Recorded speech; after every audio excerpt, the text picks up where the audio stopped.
গাজার বীভৎস চিত্রগুলো যখন দেখি, সত্যি বলতে আমার নিজের বেঁচে থাকার লজ্জা মরে যায়। আমরা নিরাপদ ঘরে বসে আছি, আর সেখানে মানুষরা বোমার শব্দে কাঁদছে, ক্ষুধার যন্ত্রণায় অচেতন হয়ে যাচ্ছে, মৃত্যুর ছায়ায় দম বন্ধ হয়ে যাচ্ছে। কিন্তু আমরা কি এগুলা ফিল করতে পারি? বা আমরা কি এগুলা কোনো সময় ভাবি যদি আমরা ওদের জায়গায় থাকতাম? একটি শিশুর মুখ, যেটি কখনো হাসতে পারবে না, যার চোখে শুধু ভয়, ক্ষুধা এবং অমানসিক শূন্যতা। একটি মায়ের চিৎকার, যে নিজের সন্তানকে বাঁচাতে চিৎকার করছে, কিন্তু চারপাশে শুধু ধ্বংস আর মৃতদেহ।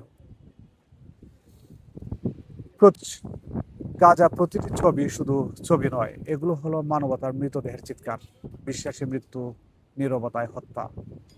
আমরা আমাদের জীবনের অল্প সমস্যা নিয়ে ভাবি, আর তাদের কাছে প্রতিটি মুহূর্ত একটি প্রাণঘাতী লড়াই। তাদের হাতে নেই নিরাপদ ঘর, নিরাপদ খাবার, নিরাপদ নিঃশ্বাস। তাদের শিশু প্রতিটি রাত মৃত্যুর আতঙ্কে কাঁপছে। আর আমরা আমরা আমাদের গরম ঘরে বসে গরম খাবার নিয়ে অযথা কতই না অভিযোগে ভুগছি।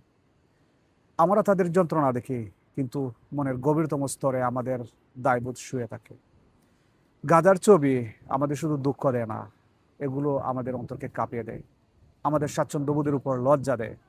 প্রতিটি ছবি কিংবা ভিডিও প্রতিটি ছবি কিংবা ভিডিও এটাই বলে, তুমি বেঁচে আছো, অথচ আমি বা আমরা মারা যাচ্ছি। যদি আমরা সত্যিকারে মানুষ হতে চাই, তাহলে আমাদের উচিত শুধু চুপচাপ দেখা নয়, আমাদের উচিত দেখা, অনুভব করা, নীরব ক্রন্দন শোনা, এবং কিছু করা, অন্তত মোনাজাতে তাদের জন্য প্রাণ ভরে আল্লাহর কাছে দোয়া করা।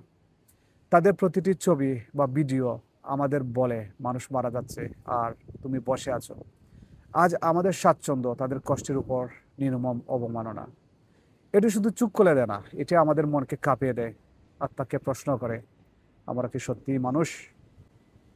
যদি এই ভিডিও আপনার অন্তরকে কাঁপিয়ে দেয়, লজ্জা দেয়, বাবায়, তাহলে এটি শেয়ার করুন। হয়তো আপনার একটি শেয়ার আরেকজনকে মানবতার জন্য দাঁড়াতে বাধ্য করবে। অন্তত ওই মানুষটা গাজার ফিলিস্তিনের জন্য দোয়া করবে।